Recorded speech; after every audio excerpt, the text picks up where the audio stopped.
यिर्मयाह, इसमें हम देखेंगे यहूदा को परमेश्वर की अंतिम चेतावनी, यिर्मयाह की बुलाहट, मन फिराव के लिए बुलाया जाना, यिर्मयाह की परमेश्वर के साथ बातचीत, मसीह और नई वाचा, यरूशलेम का पतन और उसके बाद का घटनाक्रम।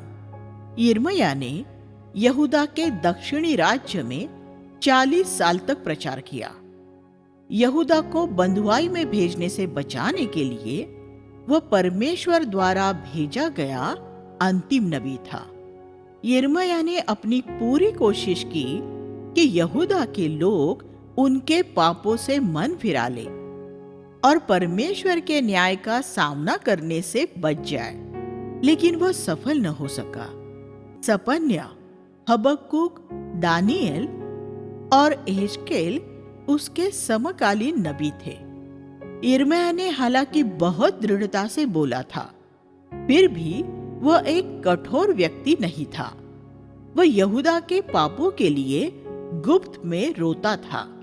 परमेश्वर के लोगों के भटक जाने का उस पर बहुत गहरा प्रभाव हुआ था। वह एक सीधा साधा व्यक्ति था और उसने एक छोटी उम्र से ही नबूवत करना शुरू कर दिया था।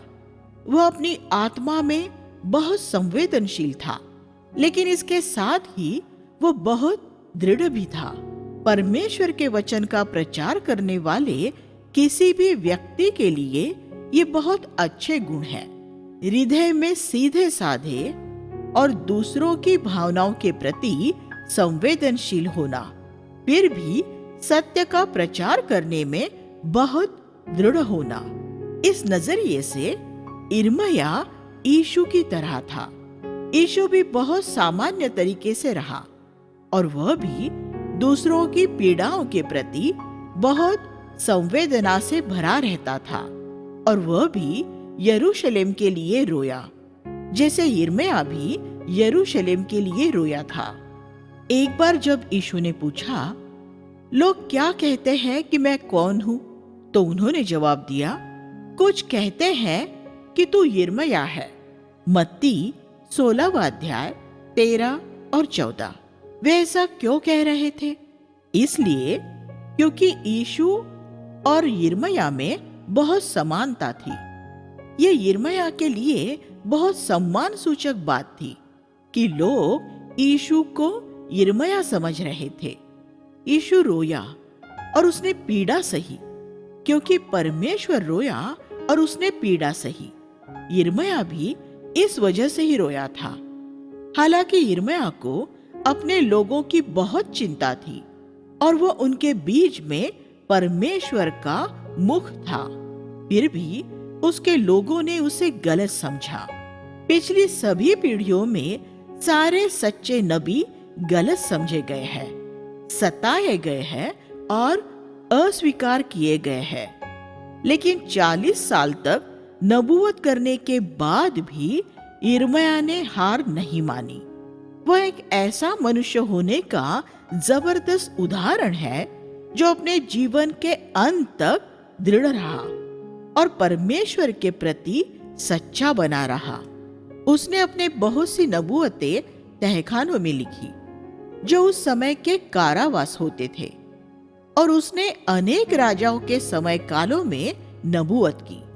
एक नबी के रूप में उसके प्रकट होने से 1 साल पहले योशिया के समय में, जो मनश्शे और अमोन के 57 साल के दुष्टता के राज के बाद राजा बना था, एक नवजागृति आई थी। दूसरा राजा 21वां अध्याय 19 से 26। लेकिन वह नवजागृति आज की बहुत सी नवजागृतियों की तरह सिर्फ ऊपरी ही थी।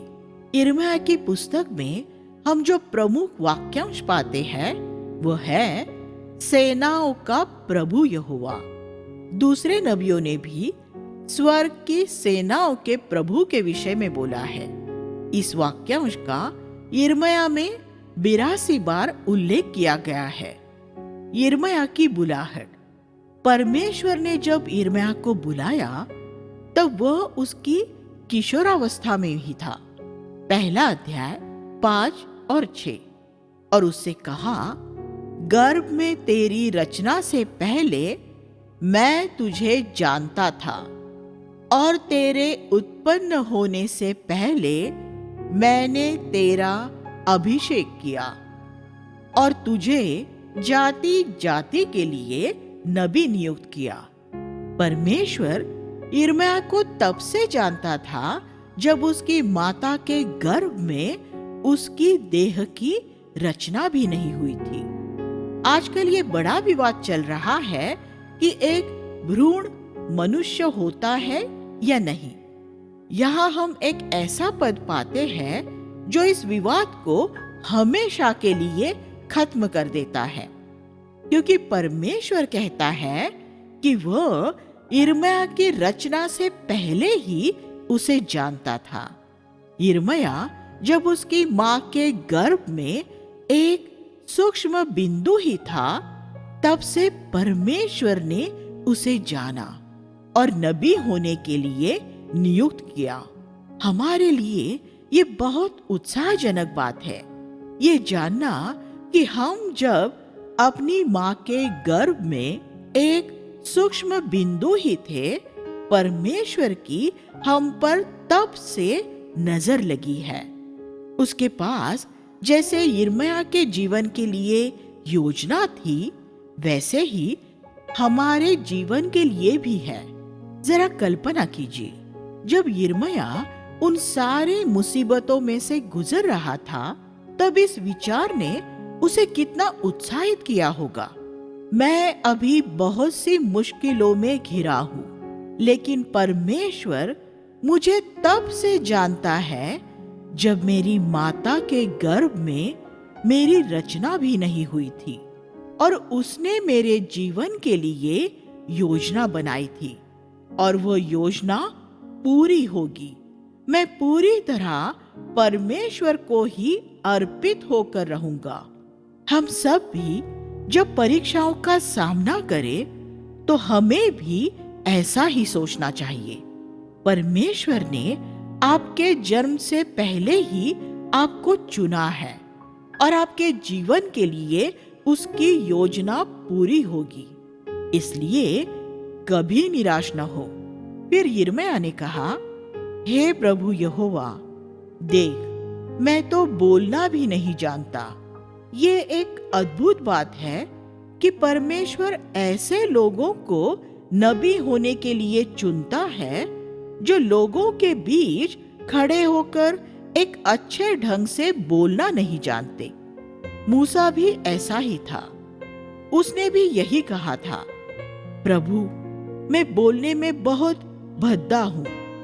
मैं आप सबको उत्साहित करना चाहता हूँ। ऐसा कभी न सोचे कि परमेश्वर आपको उसके वचन का प्रचार करने के लिए इसलिए इस्तेमाल नहीं कर सकेगा क्योंकि आप में लोगों के बीच बोलने की या साहस से खड़े होने की योग्यता नहीं है।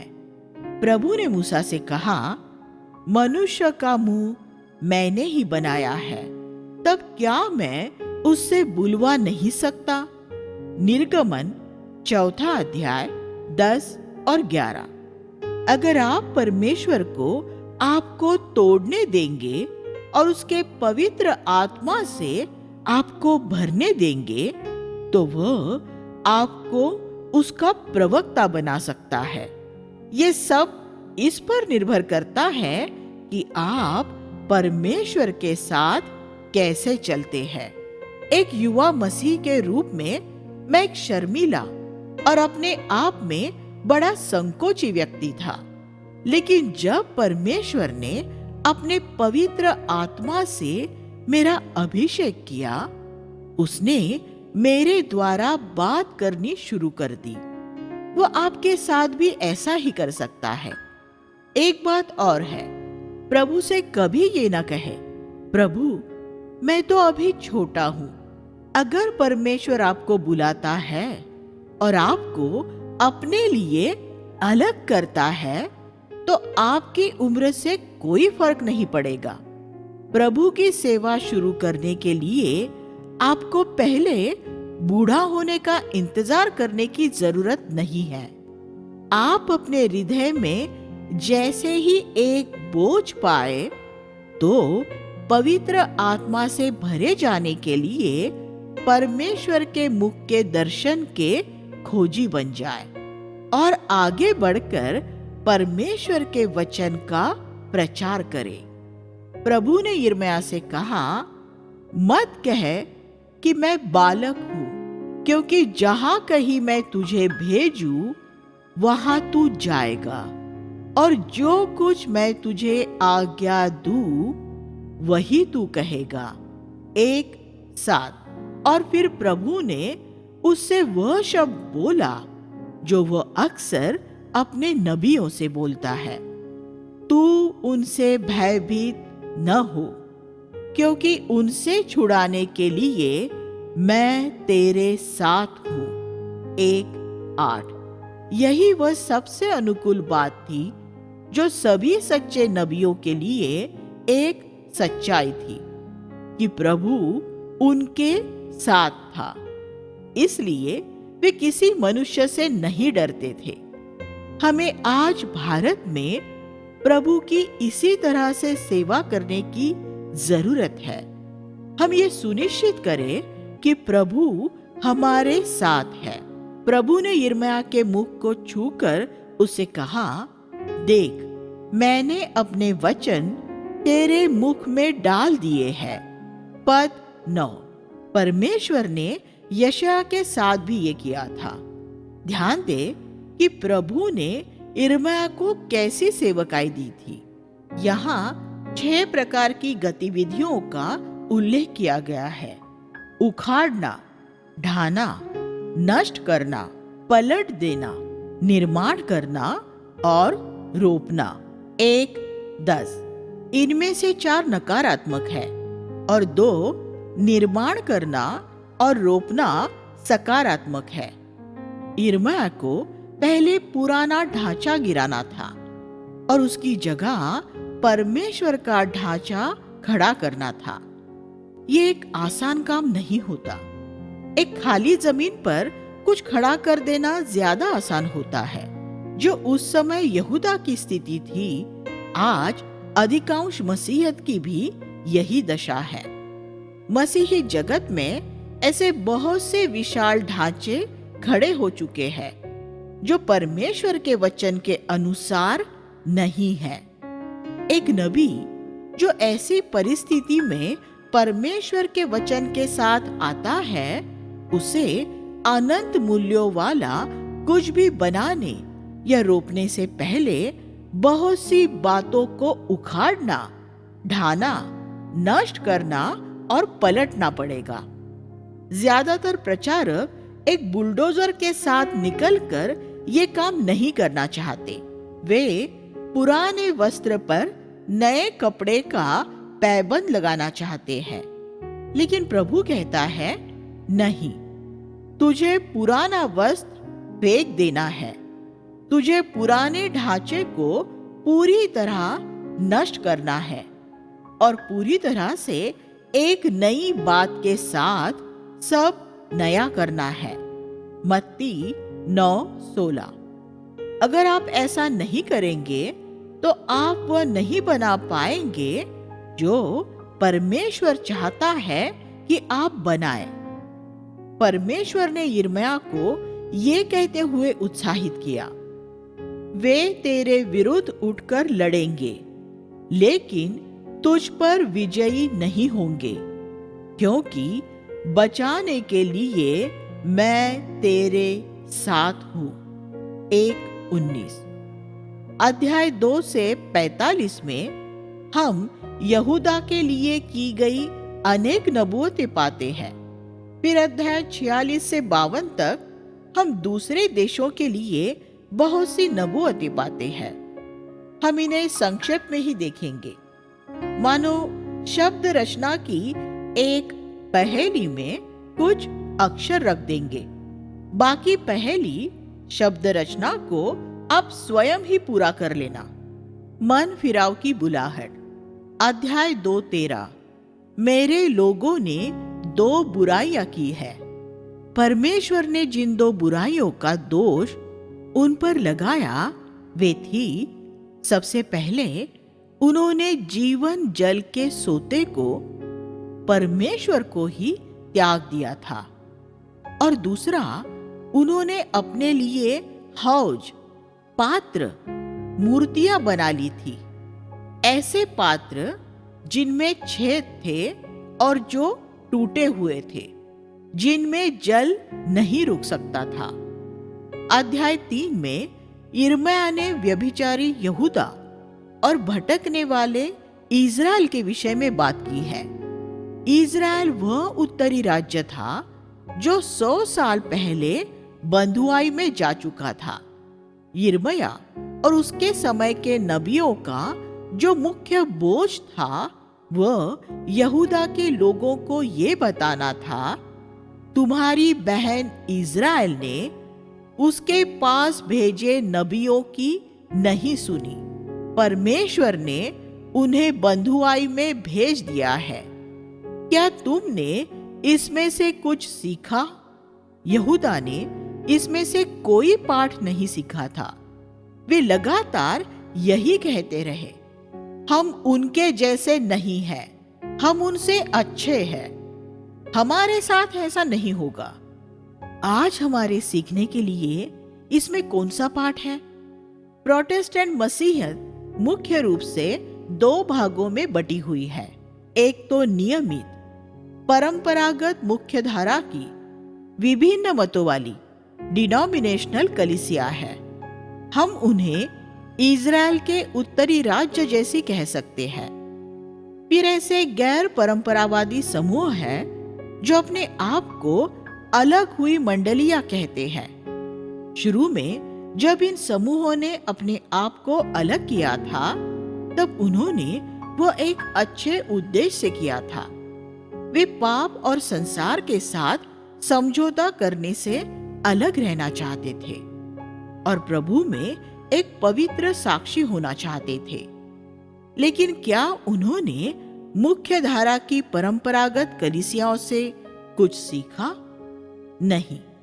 परमेश्वर ने यिर्मयाह द्वारा यहूदा से कहा, इज़राइल तुझसे अच्छा है। आज प्रभु इन अलग हुई मंडलियों और इनके अगुओं से यही कहता है।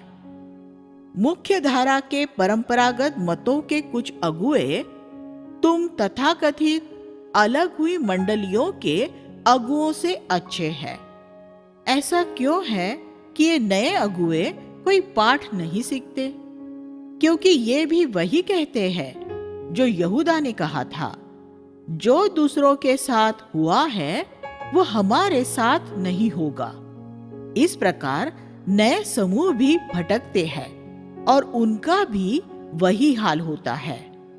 लेकिन प्रभु ने कहा, मैं एक बचे हुए भाग को यहाँ वापस लाऊंगा। ये एक और बोझ था जिसे लेकर नबी लोगों के बीच में जाते थे। बेबीलोन से बचे हुए लोगों का एक भाग यहाँ वापस आएगा। ये बचे हुए लोग वे होंगे जो अपना अधर्म मान लेंगे। 3:13 प्रभु ने कहा, मैं तुम्हें नगरों में से एक एक और परिवार में से 2-2 लेकर सियोन में पहुंचा दूंगा। 3:14 सियोन यहाँ परमेश्वर की सच्ची कलीसिया के एक प्रतीकात्मक स्वरूप जैसा है। ऐसे कलीसिया का एक चिन्ह यह है कि उसके अगुवे परमेश्वर के लोगों को उसके ज्ञान और उसके मार्गों का समझ रूपी भोजन खिलाने वाले परमेश्वर के मन के अनुसार चरवाहे होते हैं। 3:15 जब आपको ऐसे अगुवे मिल जाए, तब आप ये जान सकते हैं कि आप सियोन में पहुंच गए हैं। और अगर आपकी कलीसिया में ऐसे अगुवे नहीं हैं, तो आप यकीनन ये जान सकते हैं कि अभी आप अपने सियोन में नहीं पहुंचे हैं। ईश्वरीय अगुओं का मुख्य गुण उनकी बुद्धिमानी नहीं, बल्कि परमेश्वर के लोगों के लिए उनकी संवेदना और प्रेम होता है। वे परमेश्वर के लोगों का शोषण नहीं करते और उनकी दिलचस्पी लोगों द्वारा दी जाने वाली भेंटों में नहीं, बल्कि उनके प्रभु के संग संग चलने में होती है। अध्याय 3, 16 और 17।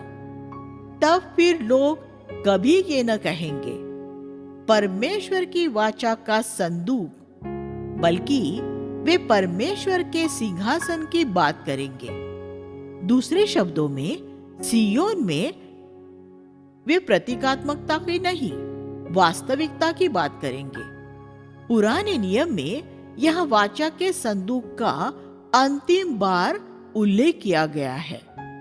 बेबीलोन के लोग वाचा का संदूक उठा ले गए थे और उसके बाद से वह अब तक दोबारा कहीं देखा नहीं गया है। अध्याय 4, 3 और 4 वचन।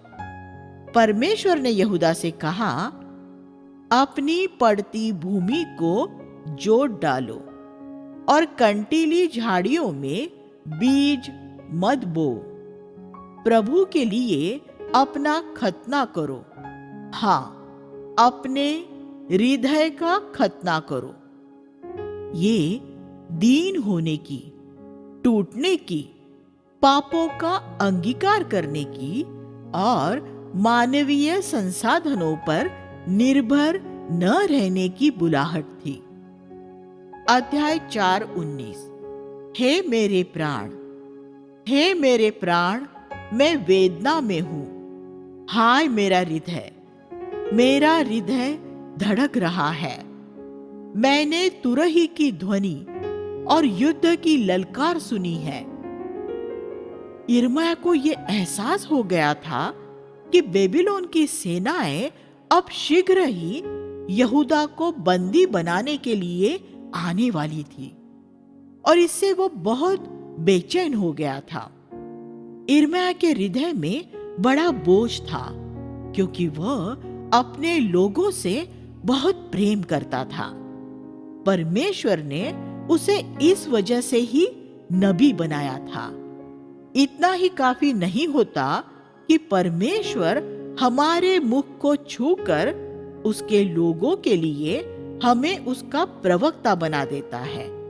ये जरूरी है कि वह हमारे हृदय को भी छुए कि हम उनसे प्रेम कर सके। सिर्फ तभी हम अपने अंदर एक बोझ पाएंगे। परमेश्वर ने फिर यिर्मयाह से एक ऐसी ही बात कही जैसी उसने अब्राहम से सदोम का नाश होने के समय कही थी। अब्राहम ने यह कहते हुए प्रार्थना की थी, अगर सदोम में 10 धर्मी लोग होंगे तब क्या तू उसका नाश नहीं करेगा? और परमेश्वर ने कहा था, हाँ, अगर सदोम में 10 धर्मी लोग होंगे तो मैं उसका नाश नहीं करूंगा। उत्पत्ति 16वां अध्याय 22 और 23। और प्रभु ने यह यिर्मयाह से कहा, अगर तू पूरे यरूशलेम में 10 नहीं 1 धर्मी जन पा सके तो मैं उसे क्षमा कर दूंगा। 5:1। लेकिन यिर्मयाह को एक भी ऐसा व्यक्ति नहीं मिला। क्या आप ऐसे नगर की परिस्थिति की कल्पना कर सकते हैं जिसमें एक व्यक्ति भी धर्मी न हो? क्या आप जानते हैं कि अगर कलीसिया में एक धर्मी जन हो तो वह उस कलीसिया में परमेश्वर की आशीष ला सकता है। एक धर्मी जन एक मंडली में और एक घर में परमेश्वर की आशीष ला सकता है। एक धर्मी जन और उसके साथ परमेश्वर कहीं भी एक बहुमत ही होगा। ऐसे धर्मी पुरुष या धर्मी स्त्री बने कि आप जहां भी जाए वहां शैतान की बाजी पलट सके, क्योंकि परमेश्वर सामर्थ के साथ आपका समर्थन करेगा। अध्याय 6:16 प्रभु ने कहा, सड़कों पर खड़े होकर देखो और पूछो कि प्राचीन काल का मार्ग अर्थात वह उत्तम मार्ग कहाँ है। प्रभु आज भी हमसे ये करने के लिए कह रहा है। पिन्तेकुस्त के तुरंत बाद जिस मार्ग पर प्रेरित चले थे, हमें उस मार्ग के खोजी होना चाहिए। वह उत्तम मार्ग है। लेकिन यहूदा के लोगों ने कहा वे उस पर नहीं चलेंगे। अध्याय 7 यिर्मयाह के नबी के रूप में प्रकट होने से कुछ ही समय पहले राजा योशिय्याह के समय में एक तथाकथित नवजागृति आई थी।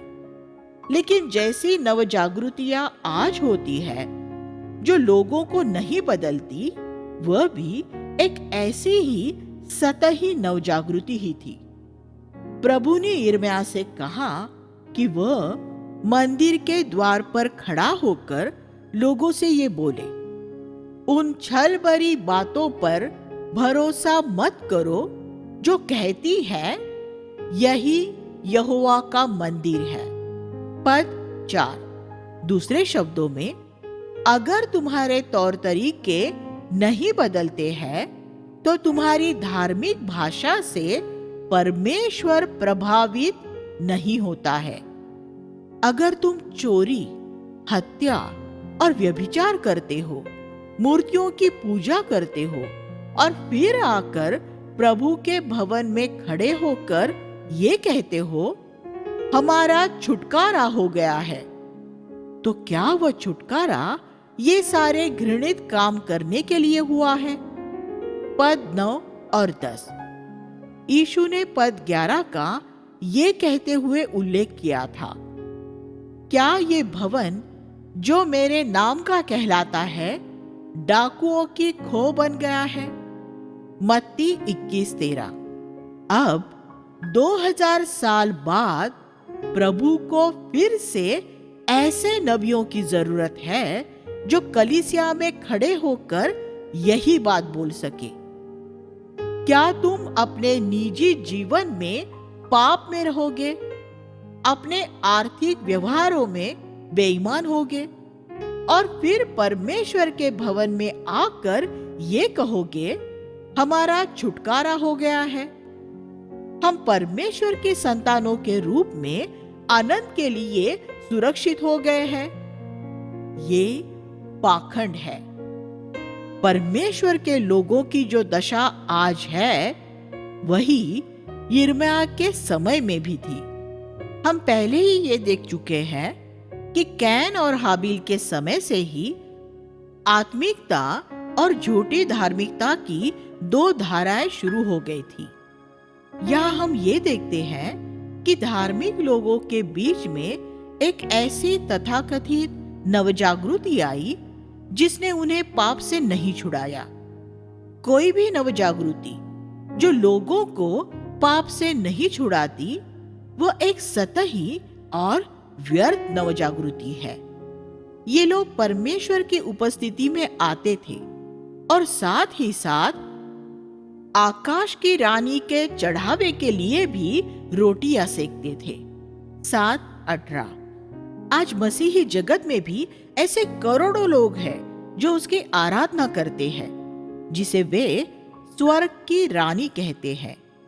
ये रानी उसी आकाश की रानी की मूर्ति के नमूने पर तैयार की गई है जिसकी आराधना यिर्मयाह के समय में की जाती थी। स्वर्ग में कोई रानी नहीं है। यीशु मसीह एकमात्र प्रभु है और वही स्वर्ग में सब कुछ है। यिर्मयाह ने लोगों से कहा कि अगर वे इसी तरह की मूर्खता करते रहेंगे तो एक दिन अचानक कटनी का समय बीत जाएगा और वे छुटकारा पाए बिना उद्धार रहित ही रह जाएंगे। 8:20 हम लोगों के बीच में भी आज इसी शब्द का प्रचार करने की जरूरत है। प्रभु ने अपने कटनी का एक दिन नियुक्त कर रखा है जिसमें वह अपनी कटनी काटेगा, उस समय उसके वचन का पालन करने में बहुत देर हो चुकी होगी। ये देखिए कि इस बात के विषय में सोचने के बाद यिर्मयाह ने कितना विलाप किया था। अध्याय 9:1। भला होता कि मेरा सिर जल ही जल और मेरी आंखें आंसुओं का सोता होती, कि मैं रात दिन अपने मारे हुए लोगों के लिए रोता रहता। यिर्मयाह हालांकि लोगों के बीच में बहुत कठोर शब्दों का प्रचार करता था, लेकिन अकेले में वो उनके लिए रोता था। सभी सच्ची नबी अकेले में परमेश्वर के लोगों के लिए रोते हैं। अध्याय 9:23 और 24। यह परमेश्वर ज्ञानवान और धनवान लोगों को ये चेतावनी देता है कि वे अपने ज्ञान या धन पर अभिमान न करें। नबियों ने हमेशा उन लोगों के खिलाफ प्रचार किया जो उनके ज्ञान और धन पर गर्व करते थे। वास्तव में सिर्फ एक ही ऐसी बात है जिस पर हम गर्व कर सकते हैं, और वह ये है कि हम प्रभु को व्यक्तिगत रूप में जानते हैं। अनंत जीवन ये है, परमेश्वर और यीशु मसीह को जाने। यूहन्ना 17:3। यिर्मयाह की परमेश्वर के साथ बातचीत। अध्याय 10:24 में यिर्मयाह कहता है, हे प्रभु, मेरी ताड़ना कर, लेकिन अपने क्रोध में नहीं। कहीं ऐसा ना हो तू मुझे नाश कर डाले। ये हम सब के लिए एक अच्छी प्रार्थना है। अध्याय 13:17 वचन। यिर्मयाह फिर विलाप करता है। वह कहता है, अगर तुम मेरा प्रचार न सुनो तो तुम्हारे गर्व के कारण मेरा मन मेरे भीतर ही भीतर सिसकता रहेगा और मैं फूट फूट कर रोता रहूंगा। यिर्मयाह को विलाप करने वाला नबी कहा गया है। लोगों के बीच में वह एक दृढ़ और साहसी व्यक्ति था, लेकिन अकेले में वह ऐसे ही रोता था जैसे यीशु यरूशलेम के लोगों के मन फिराने के कारण रोया था। लाजर के कब्र के बाहर रोने के अलावा यीशु लोगों के बीच में कभी नहीं रोया था, लेकिन वह अकेले में रोता था। लोग सिर्फ तभी रोते हैं जब उनके अंदर एक बोझ होता है। अगर आपको परमेश्वर के लोगों की कोई चिंता नहीं होगी तो आप कभी नहीं रोएंगे। जब किसी का बच्चा मर गया होगा तो आप नहीं रोएंगे। आप सिर्फ तभी रोएंगे जब आपका अपना बच्चा मर रहा होगा। रोना पीड़ा और असली प्रेम में से आता है। यिर्मयाह परमेश्वर के लोगों से सच्चा प्रेम करता था। प्रभु ऐसे ही लोगों का अभिषेक करता है और उनके साथ रहकर उनका समर्थन करता है। अध्याय 15:16-21। परमेश्वर का प्रवक्ता होने के लिए हम यहाँ 3 शर्तें दशाएं पाते हैं। सबसे पहले, तेरा वचन पाकर मैंने उन्हें खा लिया और तेरा वचन मेरे हृदय के लिए आनंद और हर्ष का कारण बना। पद 16। ये जरूरी है कि परमेश्वर का वचन हमारे हृदय का आनंद और हर्ष हो। जैसे एक व्यापारी का आनंद धन बटोरने में, धन अर्जित करने में होता है, वैसे ही आपका आनंद परमेश्वर का वचन अर्जित करने में होना चाहिए। आज बहुत लोग प्रचारक होना चाहते हैं, लेकिन वे परमेश्वर के वचन की गहराई में खोदने का काम नहीं करते और वे परमेश्वर के वचन को अपने हृदय का आनंद और हर्ष नहीं समझते। दूसरा, मैं रंग रेलियां करने वालों के साथ नहीं बैठा। पद 17। जब यहूदा में बाकी लोग रंग रेलियां और मौज मस्ती कर रहे थे, यिर्मयाह परमेश्वर के साथ अकेले समय बिताने के लिए चला जाता था। अगर आप अपने आप को अनुशासित करते हुए इस संसार के मस्खरों से, जोकरों से अलग नहीं रखेंगे, तो आप कभी परमेश्वर के प्रवक्ता नहीं बन सकेंगे। मैं ये नहीं कह रहा हूं कि हास्य या स्वस्थ मजाक गलत होता है, लेकिन बहुत से मसीही इसकी सीमा नहीं जानते। वे हमेशा मस्खरे ही बने रहते हैं। यिर्मयाह समझबूझकर ऐसे लोगों से दूर रहता था। तीसरा, पद 18 में यिर्मयाह ने परमेश्वर से शिकायत की, प्रभु, तूने मुझे निराश क्यों किया है? तू मेरे लिए एक धोखा देने वाली जलधारा जैसा क्यों बन गया है? मैं तेरे पास पानी खोजता आता हूं, लेकिन मुझे पानी नहीं मिलता। प्रभु, तूने मुझे धोखा दिया है। यिर्मयाह द्वारा बोले गए इन अविश्वास भरे शब्दों के लिए प्रभु ने उसे डांटा। मुझसे इस तरह की बातें न कर। पद 19। प्रभु हमें कभी धोखा नहीं देता। वह एक धोखा देने वाली जलधारा की तरह नहीं है। यिर्मयाह अपनी भावनाओं पर निर्भर हो गया था और वह अपने हालातों को देख रहा था। प्रभु ने उसे कहा, अगर तू मेरे पास लौट आए और व्यर्थ बातें बोलना छोड़ दे, जैसे तूने अभी बोली है, निकम्मे, बेकार और अविश्वास से भरे शब्द, और ये सुनिश्चित करे कि तू सिर्फ मूल्यवान बातें ही बोलेगा, विश्वास और भलाई से भरे शब्द, तब तू मेरा प्रवक्ता बनेगा। आप में से कितने हैं जो परमेश्वर के प्रवक्ता बनना चाहते हैं?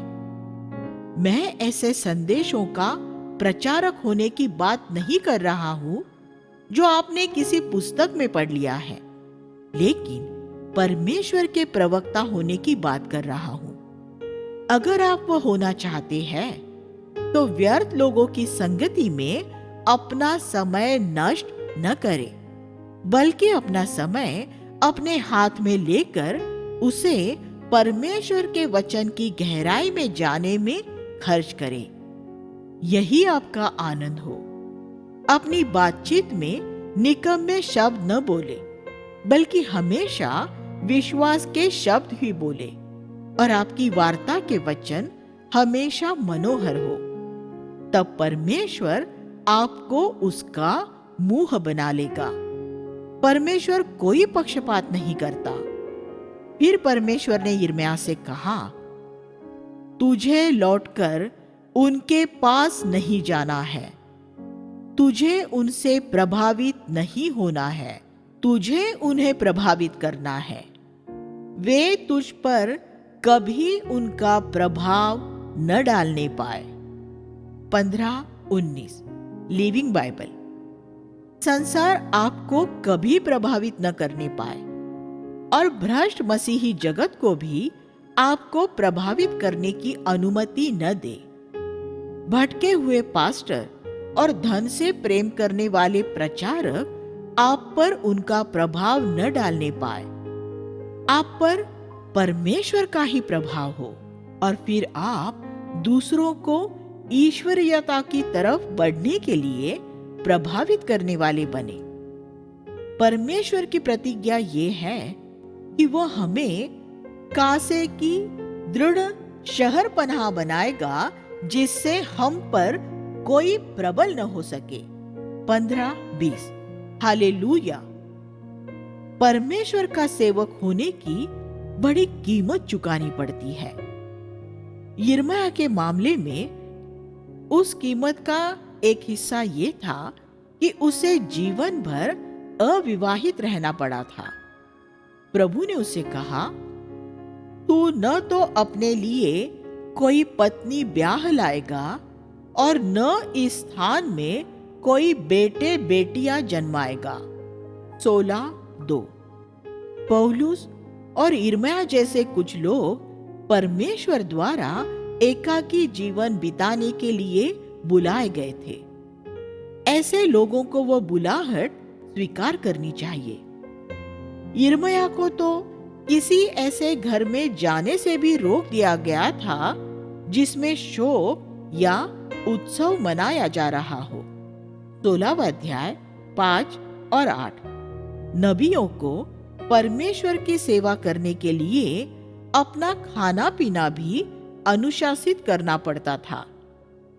क्या आप कल्पना कर सकते हैं कि लोग यिर्मयाह के विषय में क्या बोलते होंगे? वे कहते होंगे कि यिर्मयाह एक बहुत ही असामाजिक व्यक्ति है। वह समाज से निकाला हुआ व्यक्ति रहा होगा, क्योंकि दूसरों की तरह वह मूर्खता भरी बातों में शामिल नहीं होता था। संदेश पाने के लिए उसे परमेश्वर की बाट जोहनी पड़ती होगी।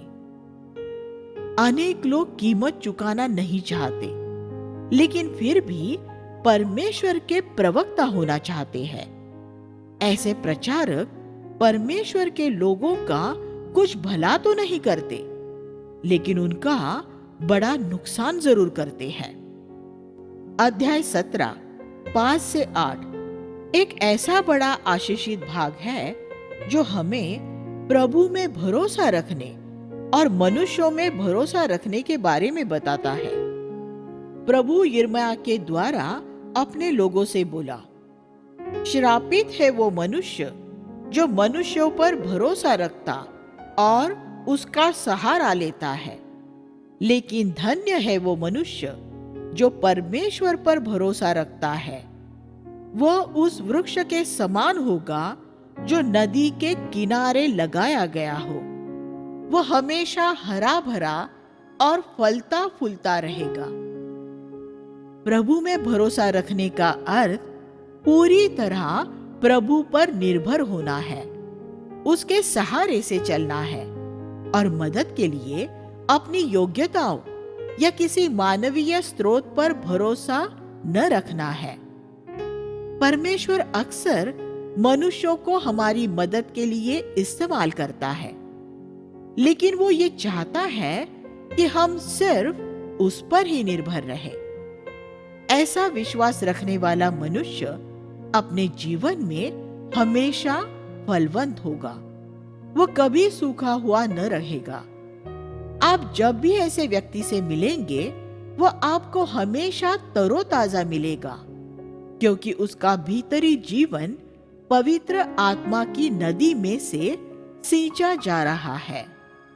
अध्याय 17 21 से 24।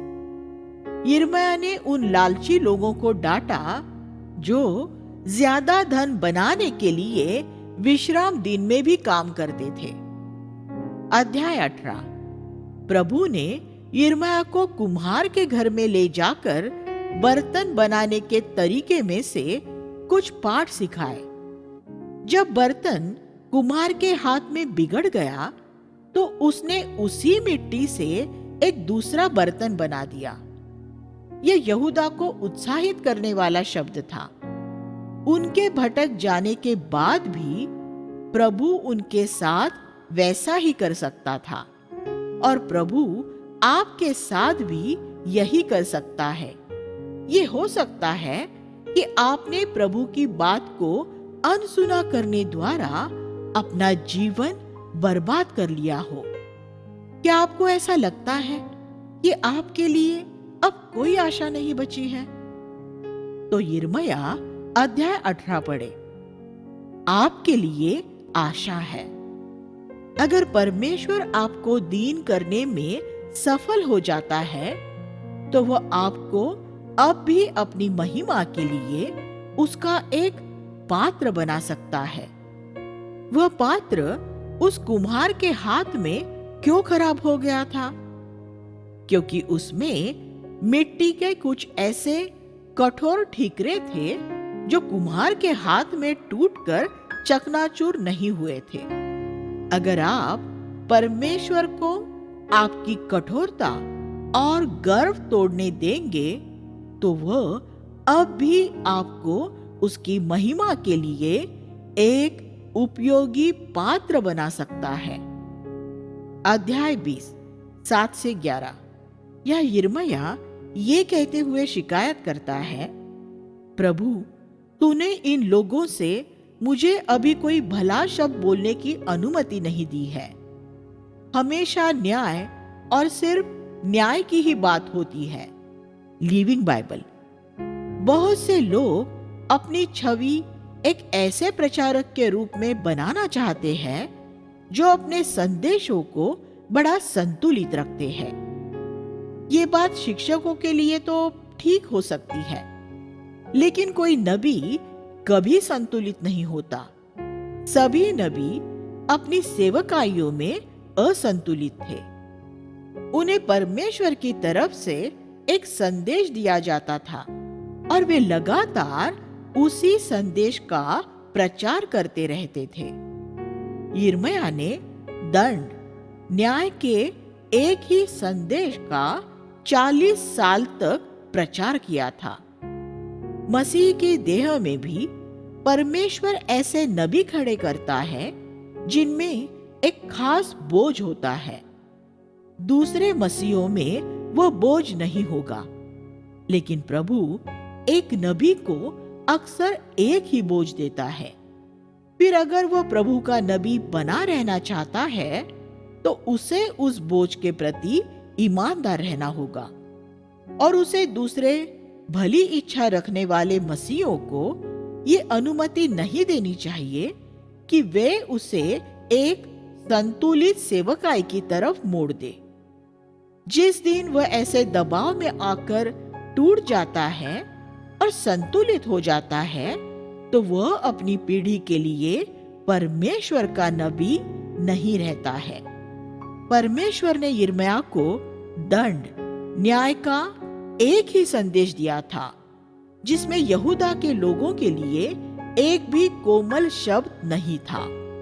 और यिर्मयाह 40 साल तक विश्वास योग्य रहते हुए वह काम करता रहा और वह अंत तक परमेश्वर का प्रवक्ता बना रहा।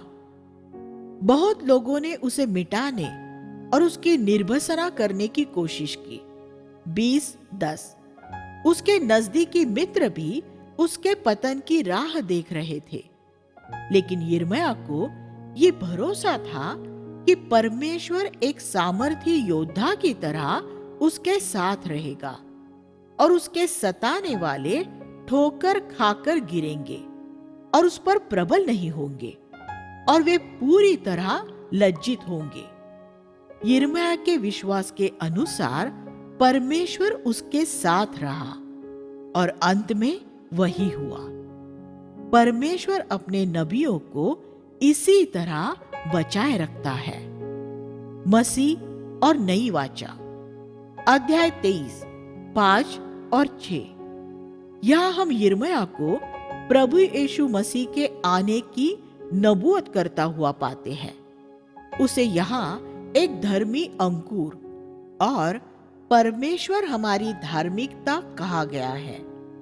ये पद उस प्रभु के लिए है जो अपनी धार्मिकता हमें दे देने द्वारा हमें धर्मी सही ठहराता है। ये एक नई वाचा का पद है और यिर्मयाह ने नई वाचा के विषय में काफी नबूवत की है। ये अध्याय सभी प्रचारकों के पढ़ने के लिए भी एक अद्भुत अध्याय है, क्योंकि इसमें ऐसी बहुत सी चेतावनियां दी गई है जिन पर उन्हें ध्यान देने की जरूरत है। यह झूठे नबियों का पर्दाफाश कर उनकी निंदा की गई है। वे इसलिए झूठे नबी थे क्योंकि वे परमेश्वर द्वारा कही बात नहीं सुन रहे थे। 23:18। वे परमेश्वर के सामने खड़े रहकर उससे वचन प्राप्त करने में बहुत आलसी थे। आज मसीही जगत में ऐसे बहुत से झूठे नबी निकले हुए हैं जो अपने लिए बड़ा नाम और धन कमाने की खोज में है। उन्होंने ऐसे काल्पनिक सपनों के विषय में, दर्शनों के विषय में नबूवतें की जो उन्होंने तथाकथित रूप से पाए थे। यिर्मयाह ने लोगों को ये चेतावनी दी कि वे उनकी न सुने। वे खुद ही अपने संदेश बना लेते थे और उन्हें ये कहते हुए बोलते थे, प्रभु यहोवा यूं कहता है। लेकिन प्रभु ने उनसे बात नहीं की थी। ऐसे अनेक लोग हैं जो आज भी बड़ी लापरवाही के साथ इस वाक्यांश का इस्तेमाल करते हैं। अगर आपको यकीन नहीं है कि परमेश्वर ने आपसे वास्तव में बात की है, तो सभा के बीच खड़े होकर ये बोल देना एक बहुत खतरनाक बात है कि प्रभु यूं कहता है। जिन लोगों में परमेश्वर का भय नहीं होता, वे इस वाक्यांश का इस्तेमाल करते हैं और जो उनके मन में आता है वे बोलते हैं। ये खतरनाक है और दुष्टता से भरी बात है। मैं ये परामर्श देना चाहूंगा कि ऐसे सभी लोग ये अध्याय पढ़े और परमेश्वर का भय मानना सीखे। परमेश्वर जरूर बोलता है, लेकिन वह पौलुस जैसे नम्र और दीन लोगों द्वारा बोलता है जो ये कहते हैं, मेरा ख्याल है कि मुझ में भी पवित्र आत्मा है। 1 कुरिन्थियों 7:40। ऐसे लोगों द्वारा नहीं जो घमंड से ये कहते हैं, प्रभु यूं कहता है। ऐसे झूठे नबियों से सावधान रहे, क्योंकि मसीही जगत में ऐसे हजारों घूम रहे हैं। परमेश्वर कहता है कि उसका वचन आग और हथौड़े के समान है। 23-29। ऐसा क्यों है कि अधिकांश प्रचारकों के शब्द लोगों के कठोर हृदयों को तोड़कर उनमें आग नहीं लगा पाते? इसलिए क्योंकि उनके वचन परमेश्वर के पास से नहीं आए। अध्याय 25:3। ये समय यिर्मयाह की सेवकाई के बीच का समय था। वह कहता है कि वह 23 साल से नबूवत कर रहा है, लेकिन यहूदा के लोगों ने नहीं सुना है। लेकिन वह फिर भी विश्वास योग्य रहते हुए ये प्रचार करता रहा कि यहूदा 70 साल के लिए बंधुआई में जाने वाला है, और उनके साथ वही हुआ। अध्याय 26:20-24 में हम परमेश्वर की सार्वभौमिक प्रभुसत्ता की एक झलक देखते हैं। उसी समय काल में उरिया नाम एक और नबी था जिसका नाम बहुत मशहूर नहीं था। उसने भी यिर्मयाह जैसी ही नबूवतें की थी। जब राजा ने उसके विषय में सुना तो उसने उसे मार डालना चाहा। पद 21। उरिया ने जब ये जाना तो वह डर गया और मिस्र को भाग गया। लेकिन राजा यहोयाकीम ने उसे पकड़ने के लिए कुछ लोगों को मिस्र में भेजा, और वे उरिया को मिस्र से पकड़ कर ले आए, और राजा ने उसे तलवार से मार डाला। लेकिन अपनी प्रभुसत्ता में परमेश्वर ने यिर्मयाह को बचाए रखा। लेकिन राजा के सचिव शापान का हाथ यिर्मयाह पर था, और उसके परामर्श की वजह से उसे मार डाले जाने के लिए लोगों के हाथ में नहीं सौंपा गया। 26-24 लिविंग बाइबल। ये दोनों नबी एक ही संदेश का प्रचार पूरी विश्वास योग्यता के साथ कर रहे थे। एक मारा गया और दूसरा बचा रहा, ऐसा ही जैसा याकूब और पतरस के साथ हुआ था। याकूब मारा गया, लेकिन पतरस बच निकला था। प्रेरितों 12। हम ये सोच सकते हैं कि परमेश्वर ऐसा क्यों होने देता है कि उसका एक विश्वास योग्य सेवक मारा जाए और एक बच जाए। ये इसलिए है क्योंकि परमेश्वर की हर एक व्यक्ति के लिए एक अलग योजना है। उरिया के लिए परमेश्वर द्वारा तैयार की गई सेवकाई पूरी हो गई थी। लेकिन परमेश्वर की योजनानुसार यिर्मयाह की सेवकाई पूरी नहीं हुई थी। इससे हम ये सीखते हैं कि अगर हम परमेश्वर के विश्वास योग्य सेवक हैं, तो हमें ये चिंता करने की जरूरत नहीं है कि लोग हमें मार डालना चाहते हैं। अगर हमारे लिए परमेश्वर का समय पूरा नहीं हुआ है, तो वो हमारे जीवन को किसी भी तरह बचाए रखेगा।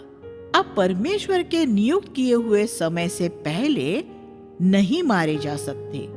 परमेश्वर ने राजा के सचिव द्वारा यिर्मयाह पर अपनी कृपा बनाए रखी और उसने उसे मरने से बचाए रखा। यिर्मयाह का परमेश्वर ही हमारा परमेश्वर है। वो हमारे लिए भी वही करेगा। हालेलुया।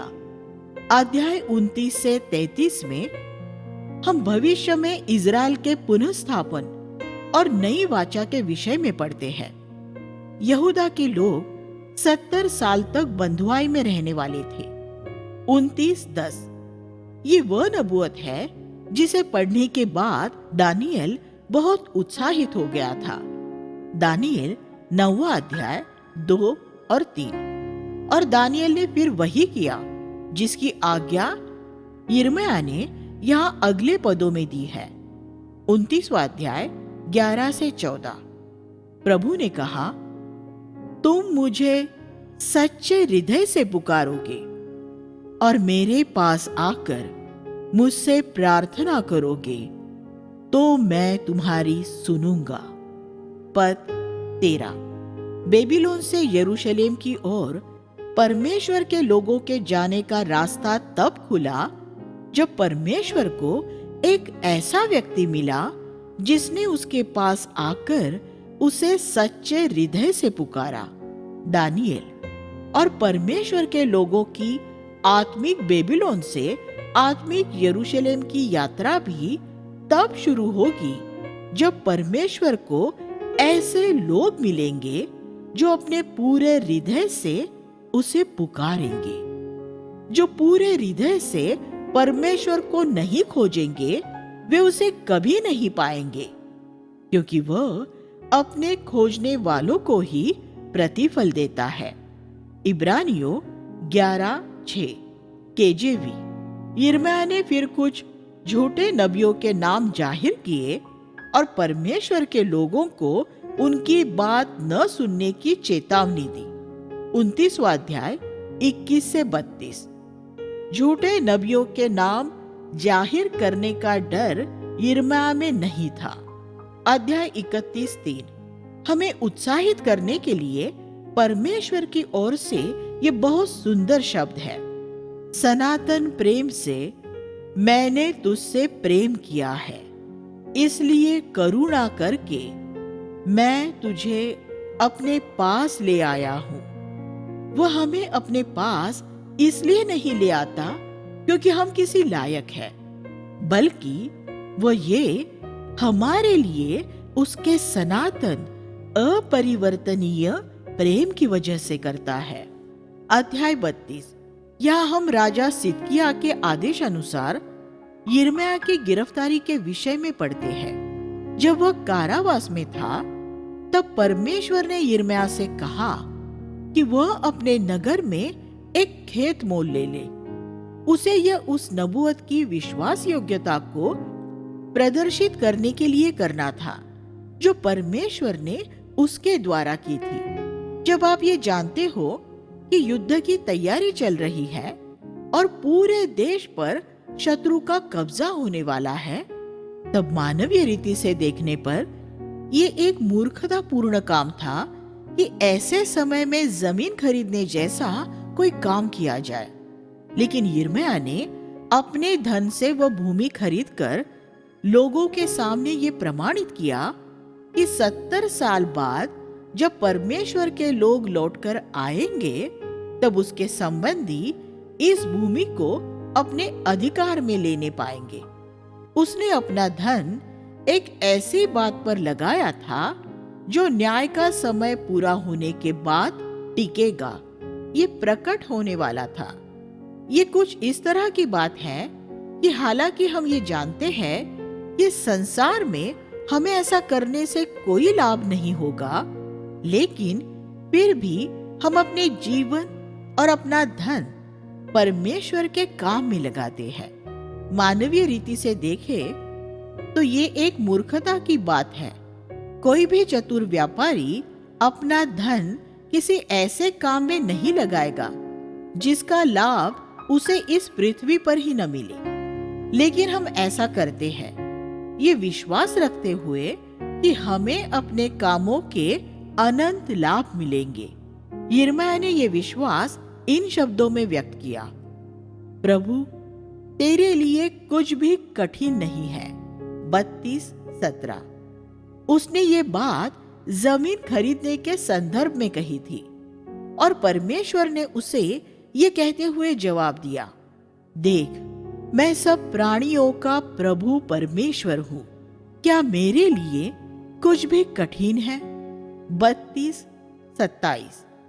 हम इन शब्दों को अक्सर अपने गीतों में गाते हैं, लेकिन मुझे ये विचार आता है कि क्या हम वह करने के लिए तैयार होंगे जो यिर्मयाह ने किया था। अध्याय 33:3 में हम परमेश्वर की एक और अद्भुत प्रतिज्ञा पाते हैं, मुझसे प्रार्थना कर और मैं तेरी सुनूंगा और तुझे ऐसी बड़ी बड़ी और गूढ़ बातें बताऊंगा जिन्हें तू नहीं जानता। ये कितना जबरदस्त आमंत्रण है। अगर हम भी आश्चर्य कर्मों का अनुभव पाना चाहते हैं जो उन नबियों ने पाया था, तो हमें परमेश्वर को पुकारना है। 33:15-16 में हम मसीह के आने के विषय में एक और नबूवत पाते हैं, यरूशलेम का पतन और उसके बाद। अध्याय 34 से 45 में हम यरूशलेम के पतन के विषय में पढ़ते हैं। यरूशलेम को बेबीलोन ने जीत लिया था, लेकिन इन सब घटनाओं के बीच में हम रेकाबियों के घराने की एक सुंदर कहानी पढ़ते हैं। अध्याय 35। परमेश्वर ने यिर्मयाह से कहा कि वह रेकाबियों के घराने को मंदिर में बुलाए और उन्हें मदिरा पान कराए। जब उसने ऐसा किया तो रेकाबियों ने मदिरा पान करने से इनकार कर दिया। उन्होंने कहा कि उनके पूर्वजों ने उन्हें मदिरा पान न करने की आज्ञा दी थी और उन्होंने 200 सालों से इस आज्ञा का पालन किया था। ये कैसा अद्भुत आज्ञा पालन था। तब परमेश्वर ने यिर्मयाह से कहा, ये एक ऐसा घराना है जो अपने पूर्वजों की आज्ञा पालन करने में विश्वास योग्य रहता है, लेकिन यहूदा मेरी नहीं सुनता। तब परमेश्वर ने रेकाबियों से ये प्रतिज्ञा की कि उनके वंश में सदा प्रभु के सम्मुख खड़े रहने वाले लोग रहेंगे। 35:19।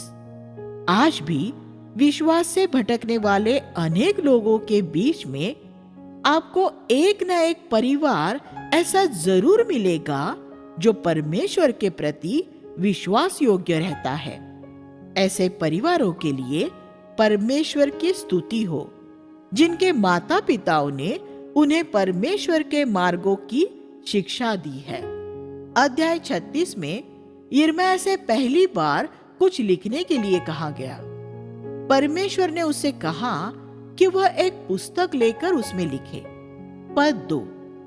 हमारे लिए भी कभी कभी ये अच्छा होता है कि जो कुछ प्रभु हमसे कहता है हम उसे लिख कर रख ले, क्योंकि हम अक्सर भूल जाते हैं। जब राजा ने उस पुस्तक के विषय में सुना तो उसने ये आज्ञा दी कि वह उसके पास लाई जाए। उसने जैसे ही उसका कुछ भाग सुना, वह इतना क्रोधित हुआ कि उसने उसे चाकू से काट कर टुकड़े टुकड़े किया और आग में झोंक दिया। 36वां अध्याय 22 और 23। तब यिर्मयाह ने क्या किया?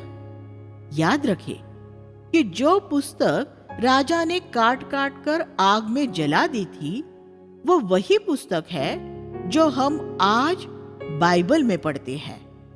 तब यिर्मयाह ने एक दूसरी पुस्तक लेकर बारूक शास्त्री को दी और उसने जो कुछ पहले लिखा था वह सब उसे लिखवा दिया। और इस बार प्रभु ने उसमें और वचन भी जोड़ दिए। अध्याय 36-32 वचन, लिविंग बाइबल। यही वजह है कि हमारे पास यिर्मयाह की पुस्तक में 52 अध्याय है। अगर राजा ने वो पहली पुस्तक न फाड़ी होती तो हमारे पास यिर्मयाह की पुस्तक में शायद 36 अध्याय ही होते। प्रभु इस तरह शैतान की बाजी को उलट देता है। अध्याय 38 में हम पाते हैं कि यिर्मयाह को मिट्टी के दलदल से भरे एक कुंड में फेंक दिया जाता है, क्योंकि वह यही प्रचार लगातार किए जा रहा था कि बेबीलोन अब यहूदा पर कब्जा करने वाला है। और राजा और उसके अधिकारियों को ये बात पसंद नहीं आ रही थी। यिर्मयाह मिट्टी में धंस गया और वह जल्द ही मर गया होता। लेकिन हम फिर से ये देखते हैं कि परमेश्वर अपनी प्रभु सत्ता द्वारा अपने सेवक की जान बचा लेता है।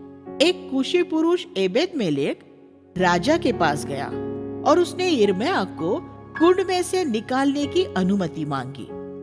तब उसने यिर्मयाह को कुंड में से निकालकर उसकी जान बचा ली। 38:6-13। हम जिन जगहों के विषय में सोच भी नहीं सकते, परमेश्वर के लोग वहां मौजूद रहते हैं, जिन्हें वह अपने विश्वास योग्य सेवकों की मदद करने के लिए इस्तेमाल करता है। और एबेद-मेलेक ने क्योंकि यिर्मयाह की जान बचाई थी, इसलिए परमेश्वर ने उससे कहा कि जब लोग बंदी बनाए जाएंगे तब वह बचकर निकल जाएगा। 39:16-18। परमेश्वर उसके सेवकों की मदद करने के लिए उन्हें पिलाए गए एक गिलास ठंडे पानी को भी नहीं भूलेगा। अध्याय 39:11-14।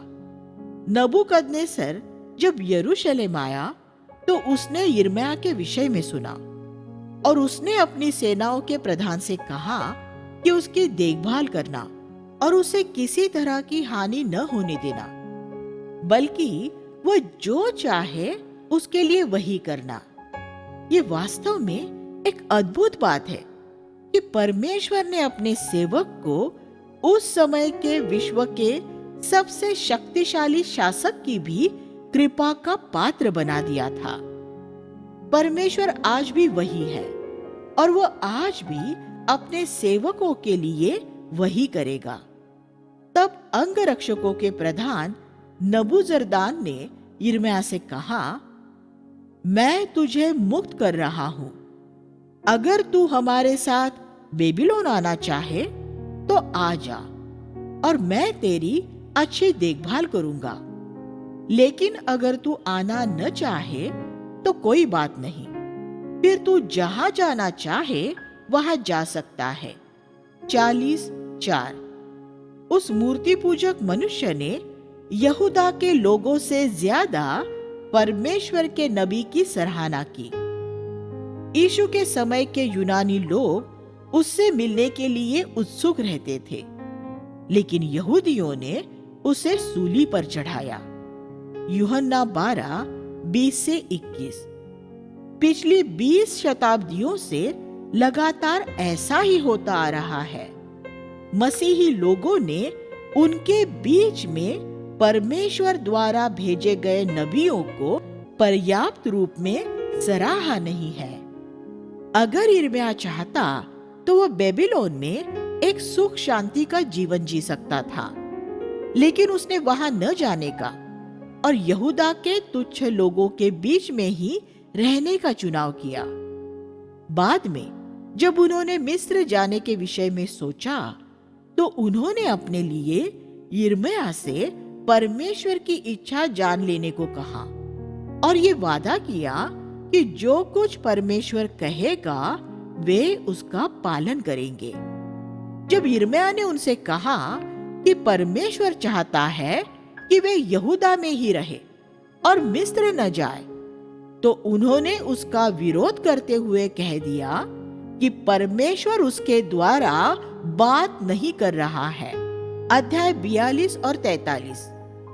यह हम मनुष्य के उस हठीलेपन को देखते हैं जिसमें वे ये चाहते हैं कि प्रचारक वही प्रचार करे जो वे सुनना चाहते हैं। लोगों ने परमेश्वर की आज्ञा नहीं मानी और वे मिस्र चले गए और यिर्मयाह को भी अपने साथ ले गए। वह यिर्मयाह ने मिस्र के मंदिरों के खिलाफ नबूवतें की और मिस्र में रहने वाले यहूदियों के विषय में नबूवतें की। इसके बाद हम यिर्मयाह के विषय में फिर कुछ नहीं सुनते। अध्याय 43-44। बारूक वह व्यक्ति था जो यिर्मयाह की इन सारी नबूवतों को लिख रहा था।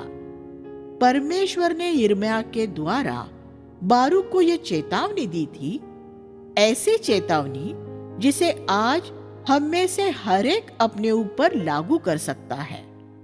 क्या तू अपने लिए बड़ी बड़ी बातों की खोज में है?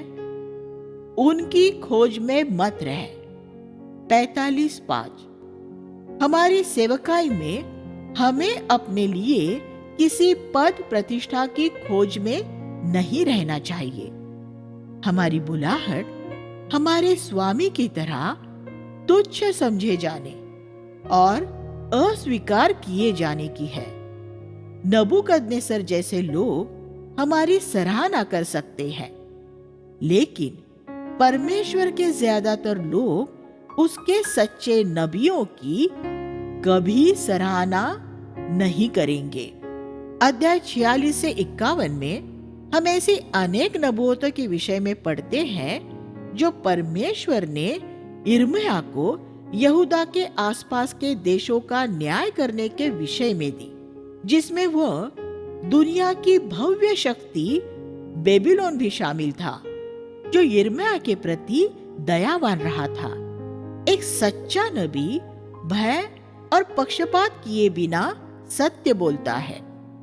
अध्याय 48:10 एम्प्लीफाइड में हम पढ़ते हैं, वह श्रापित है जो परमेश्वर का काम लापरवाही, ढिलाई और कपट से करता है, और श्रापित है वह जो अपनी तलवार जीभ को प्रभु द्वारा दी गई दंडाज्ञा को लागू करने, घोषित करने से रोके रखता है। हम सभी को इस चेतावनी पर ध्यान देने की जरूरत है। अध्याय 48:11 एक ऐसे व्यक्ति का बयान करता है जो बचपन से ही सुखी रहा है और जो कभी एक बर्तन में से दूसरे में उंडेला नहीं गया, बंधुआई में नहीं गया है, और इस वजह से उसका स्वार्थ उसमें बना हुआ है। बहुत से युवा लोग ऐसे ही हैं। परमेश्वर उन्हें उनकी युवावस्था में नहीं तोड़ पाया है, इसलिए उनकी गंध कभी नहीं जाती। वे कठोर, हठीले और परमेश्वर के लिए निकम्मे ही रहते हैं। अंत में अध्याय 52 में हम यरूशलेम के पतन के विषय में पढ़ते हैं। इस प्रकार ये अनोखी पुस्तक समाप्त होती है, जिसमें एक नबी ने परमेश्वर के लोगों के बीच 40 साल तक बिना डगमगाए एक अप्रिय संदेश का प्रचार किया। वह मनुष्य की नजर में नाकाम रहा था, लेकिन परमेश्वर की नजर में उसने जबरदस्त कामयाबी हासिल की थी। ऐसा हो कि परमेश्वर आज यिर्मयाह जैसे बहुत से लोग फिर से खड़े कर सके। आइए हम प्रार्थना करें। हे स्वर्गीय पिता, हम आपके सामने झुकते हैं। हम आपको इस ईश्वरीय मनुष्य के जबरदस्त उदाहरण के लिए धन्यवाद देते हैं, जो एक उदाहरण है जो 2000 सालों से हम तक पहुंचा है। हमें उसके पद चिन्हों का अनुसरण करने के लिए मदद कीजिए। यीशु के नाम में मांगते हैं, आमीन।